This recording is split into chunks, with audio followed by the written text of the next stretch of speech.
여러분 제가 복덕방이라는 표현을 썼는데요. 복이 그만큼 가득한 방이란 뜻이에요. 공인중개사 사무실을 이야기하는 거죠. 그런데 이 공인중개사 사무실이 지금 한계에 다다랐다는 거예요. 왜요? 여러분 이거 한번 보세요.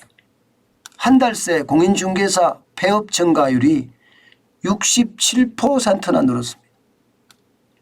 와, 엄청나죠? 아마 67%라는 숫자는요, 여러분, 이것은 베네수엘라에서나 볼 수 있는 숫자일 겁니다. 선진국이라고 이야기하는 대한민국에서 67%가 폐업을 더 많이 했다. 이런 숫자는요, 여러분, 참 보기 힘든 숫자입니다. 그런데 그게 사실이에요. 그게 사실이에요. 거짓말이 아닙니다. 여러분 이거 한번 보세요. 한국공인중개사협회에서 이야기한 거예요. 5월에 서울 공기중개사 폐업 건수가 188건이었습니다. 6월에는요 314건입니다.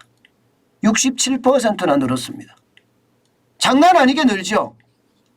이게 여러분 어떻게 생각하면요, 실물경제의 또 하나의 표상이다. 저는 이렇게 읽힙니다.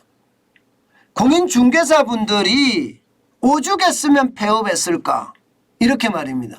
여기에는요 폐업을 한 이유가 쉽게 말하면 벌이가 안 되기 때문에 폐업했다는 거잖아요.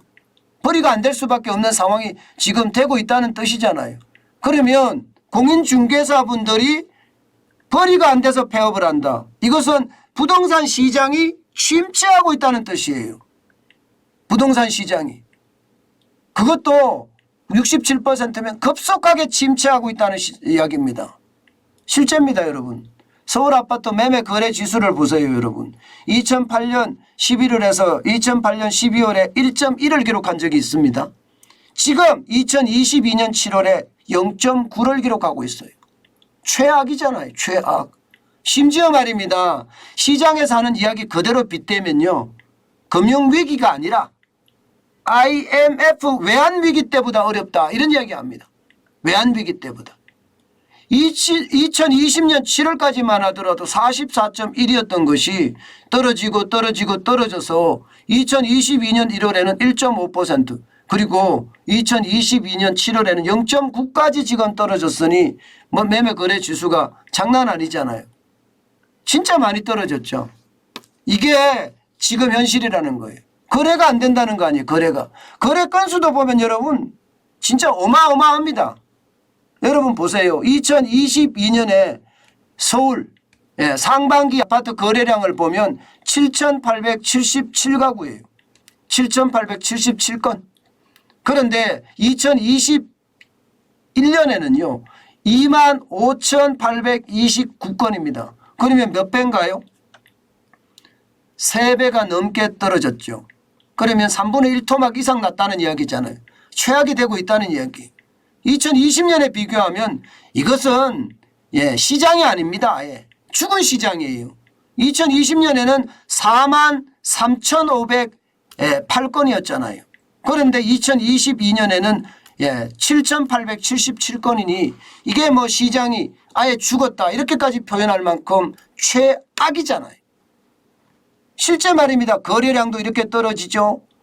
거래 지수도 이만큼 떨어지죠. 그러니 중개업체들이 지금 살아날 수가 없는 거죠.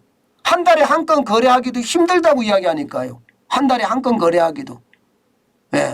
그러니 폐업을 안 하는 게 이상하다. 저는 그런 생각을 하고요.